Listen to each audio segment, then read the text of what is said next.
Bonjour à tous, je vous souhaite la bienvenue dans ce nouveau podcast où je vais vous raconter quelque chose qui s'est passé il y a 2 jours.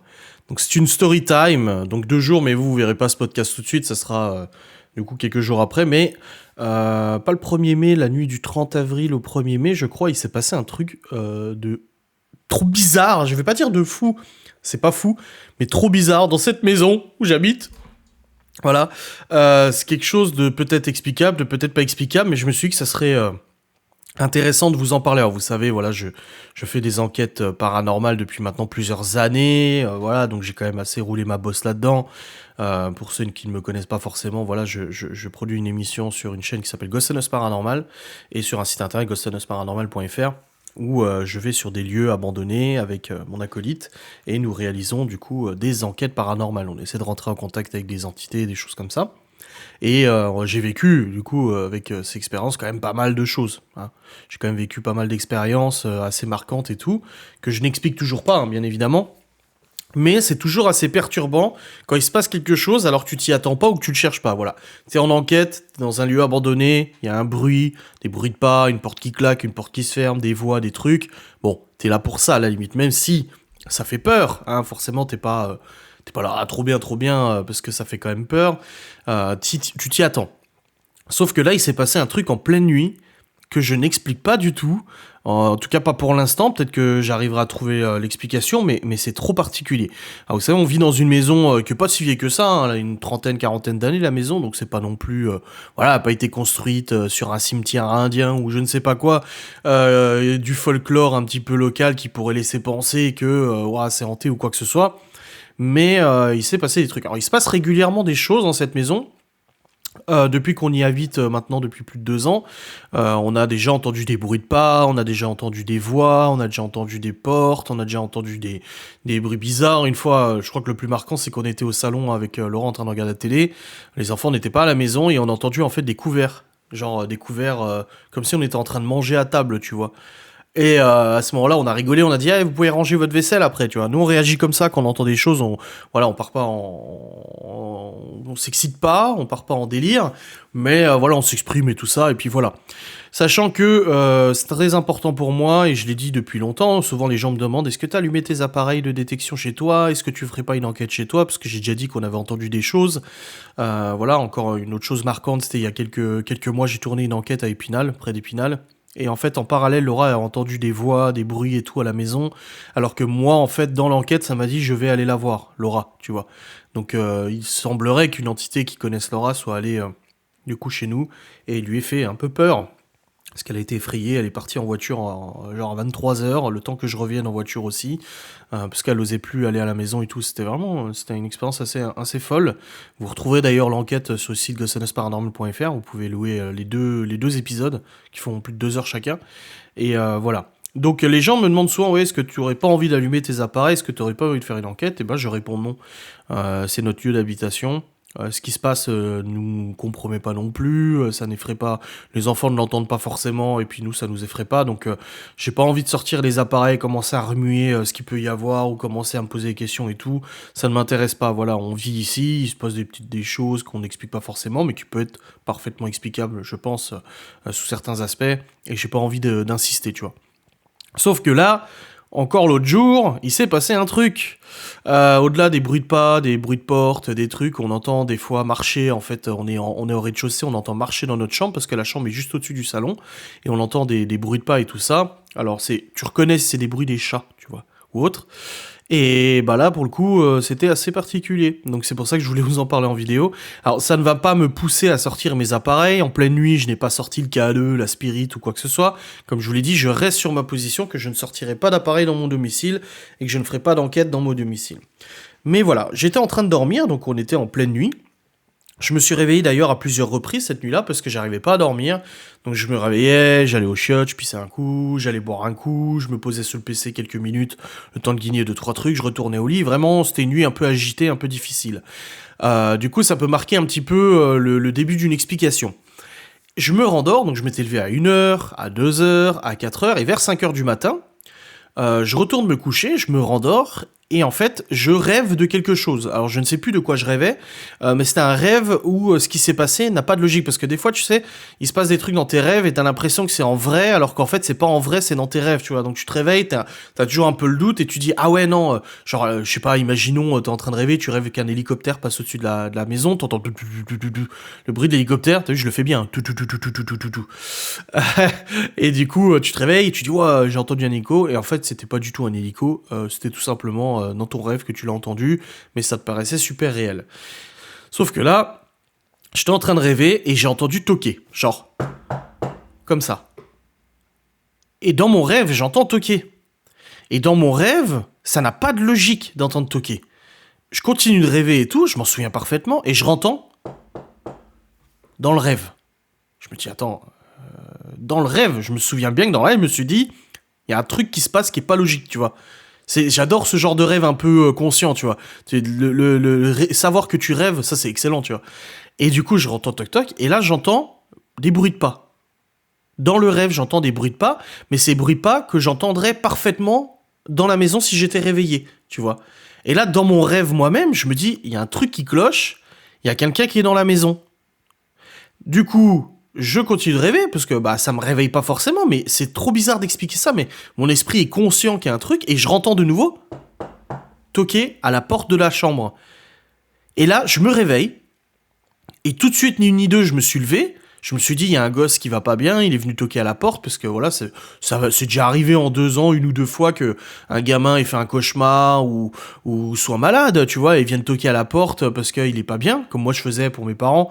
Quand vraiment j'allais pas bien, je toquais à la porte de mes sœurs ou à la porte de mes parents, et j'attendais devant comme ça qu'ils viennent m'ouvrir, tu vois, parce que je n'ouvre pas la porte de mes parents, et les enfants n'ouvrent pas notre porte non plus. Je sors dans le bureau, enfin dans la salle de jeu, et là je vois du coup les chats, tout de suite, hein, j'essaie d'identifier les trucs. Je vois que Saitama il dort sur mon fauteuil. Je vois que Genos il dort dans son panier. Il y a un petit panier là qu'ils ont par terre. Je vois qu'il dort dessus. Je me dis bon, enfin avant que les chats commencent à toquer à une porte, c'est pas mal. Mais je me dis ok, attends, il y a eu des bruits de pas et j'ai entendu toquer. Du coup je me dépêche. Je sors du bureau. Je vais voir dans la chambre des enfants. Et là je vois Théo et Léo endormis à fond. Donc je m'approche d'eux. Je regarde Léo, il ronfle. Je regarde Théo, il ronfle. Je vais voir Libby, je vais voir Chloé. Chloé, elle dort comme pas possible, tu vois. Libby aussi, bien endormie, sous sa couette et tout. Libby, elle aime bien recouvrir la couette limite jusqu'au-dessus de la tête.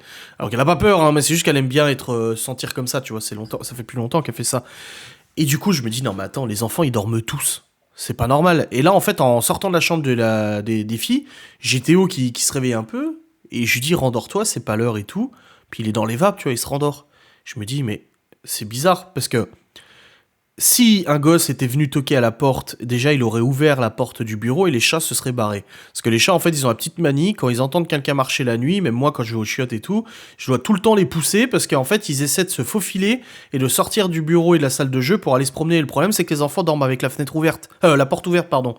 Et dormant avec la porte ouverte, j'ai pas envie que les chats passent leur nuit dans leur lit et puis foutent le bordel et les réveillent et tout. C'est pour ça que nous on dort pas non plus avec les chats. Parce qu'ils dorment sur ta tronche, ils te sautent sur les pieds en pleine nuit parce qu'ils sont excités. Enfin voilà, tu vois, c'est pas cool pour dormir. Du coup, je retourne dans le bureau, les chats sont toujours là, ils dorment encore.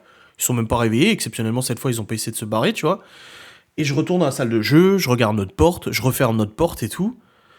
Depuis la salle de jeu, et puis j'essaie de toquer un petit coup, tu vas voir un peu si le bruit ressemble, même si Laura elle dort, je me dis bon, ça va pas la réveiller, je toque de nouveau, et c'est exactement le même bruit. C'est la même chose, le même bruit, la même sonorité, la même cadence et tout. Je retourne dans le lit, je rouvre la porte, je me retourne dans le lit, je me couche et tout ça, et je vais un peu sur mon téléphone, parce que de toute façon j'arrivais de nouveau pas à dormir et tout, donc je vais un peu sur mon téléphone, et après je le pose, et je me rendors du coup jusqu'à ce que le réveil il sonne, et tout ça. Et là aujourd'hui, le jour même, je me suis dit, il faut que j'en fasse une facecam. Et là, aujourd'hui, quelques jours après, j'explique toujours pas. J'en ai parlé vite fait à Laura. Je lui ai dit, ouais, j'ai entendu toquer, c'est trop bizarre.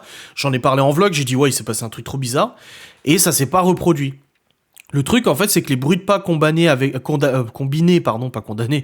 bruits de pas combinés, j'ai du mal, combinés avec le toquement, me laissent penser qu'il y a vraiment quelqu'un qui s'est promené dans la salle de jeu et qui est venu toquer, tu vois. Et on pourrait se dire peut-être ça vient du grenier, parce que le grenier est juste au-dessus de nous, peut-être qu'il y a un animal, une souris ou un truc qui aurait toqué, mais c'est pas logique. Parce que le toquement, c'était vraiment le toquement de notre porte. On a une porte nos portes sont pas toutes les mêmes, et celle de notre chambre, en fait, c'est une porte un peu en contreplaqué, c'est une porte de merde, là, en copeaux pressés, et ça résonne bien quand tu toques. C'est pas le même toquement que d'autres portes, donc c'est même pas la porte du bureau, c'est vraiment la porte de notre chambre qui a fait ce bruit-là. Donc je me suis posé la question le lendemain, je me suis dit, c'est vraiment chelou, et j'ai attendu de voir si ça se reproduisait, ça ne s'est pas reproduit, Laura ne l'a pas entendu, elle dormait à point fermé, donc elle l'a pas entendu, et du coup je suis le seul à avoir entendu. Donc moi le lendemain j'ai demandé au gosse, j'ai dit, est-ce que vous êtes levé cette nuit pour venir nous voir et tout? Ah non, alors je sais que Théo parfois il est un peu somnambule, enfin... Il l'était, ça fait longtemps qu'il l'a pas fait, mais il a une petite période comme ça l'année dernière, où des fois en pleine nuit il se levait, enfin moi je me levais pour aller pisser, et il se levait aussi, et puis en fait il était dans les vapes complets, tu vois, il était à l'ouest, ou alors je suis en train de jouer à Warzone ou de travailler sur le PC le soir, à minuit, 1h, je vais pour aller au lit, donc je vais aux chiottes avant, et là je retrouve Théo au milieu du couloir, comme ça, les yeux tout fatigués, voilà, donc j'ai demandé, ils m'ont dit non, c'est pas nous, c'est pas moi, donc j'ai pas d'explication. Donc là, à l'heure actuelle, je me dis, est-ce que c'était vraiment paranormal, un fantôme qui est venu toquer à la porte et marcher dans la salle de jeu, c'est chelou? Ou est-ce que c'est un gosse qui se souvient pas? Je ne sais pas. Donc l'explication rationnelle, ça serait que ce soit un gosse. Les chats, je l'exclus parce que chat ou animal dans le grenier, je l'exclus totalement parce que c'était vrai. Enfin, le chat, il a pas un point, quoi. Il peut pas toquer, tu vois, c'est pas possible. Donc soit c'est un enfant mais il s'en souvient plus, c'est possible. Mais c'est surprenant, du coup, que les chats ne soient pas barrés. C'est surprenant qu'il ait pas insisté, parce que bon, si vraiment il y a un truc qui va pas, le gosse, il va insister, il va pas juste toquer 3-4 fois et se barrer, tu vois. Et en plus, il dormait, quelques minutes après, il dormait à point fermé, donc c'est pas logique. Ou alors, c'est quelque chose de paranormal, c'était un fantôme, une entité, ou je ne sais pas quoi. Les gens vont me dire, oui, mais ça se trouve, t'as entendu toquer, et en fait, tu t'es réveillé vachement plus tard qu'après. Non, parce que je me suis recouché vers 5h, et je me souviens exactement, quand j'ai entendu le toquement que je me suis réveillé, c'était 5h24. Donc il s'est passé genre 24 minutes entre le possible toquement, parce qu'on n'a pas le rapport de temps en fait dans les rêves. Mais bon, en 25 minutes, je peux vous garantir que les enfants, si vraiment il y a un truc qui va pas, ils continuent de toquer et ils attendent qu'on se réveille, tu vois. Comme ça a pu se produire quelques fois en 2 ans. Donc c'est bizarre. Alors je ne veux pas être catégorique et dire il y a vraiment un fantôme, même si le titre ça sera sûrement ça, mais j'ai pas envie non plus de me dire ouais c'est forcément rationnel.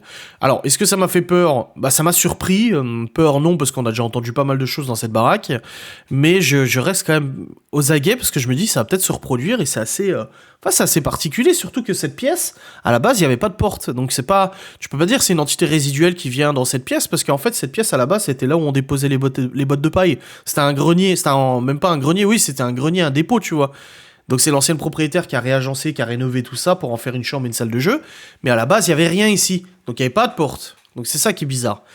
Et au niveau de, est-ce que ça peut être quelque chose d'extérieur, genre les poubelles qui passent? Ouais, tu sais, ça aurait pu, mon esprit m'a peut-être joué des tours, mais non, c'est pas les poubelles. Parce que les poubelles, elles ne passent pas ce jour-là, elles passent de la nuit de jeudi à vendredi, et pas de samedi à dimanche ou de vendredi à samedi, tu vois.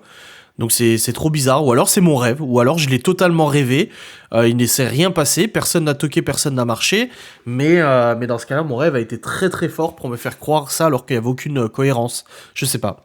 Je vous laisserai en dire en commentaire ce que vous en pensez, et si ça vous est déjà arrivé un truc comme ça, c'est un rêve un peu lucide, où tu sais qu'il y a un truc qui se passe en réalité, mais en fait, tu vois, ça arrive des fois que je fasse une sieste ou autre, enfin quand j'en fais, et qu'il y a un gosse qui fait tomber un jouet ou un truc, et du coup dans mon rêve je l'entends tomber, mais je sais qu'en fait c'est pas logique, parce que dans mon rêve il y a pas de truc comme ça, tu vois.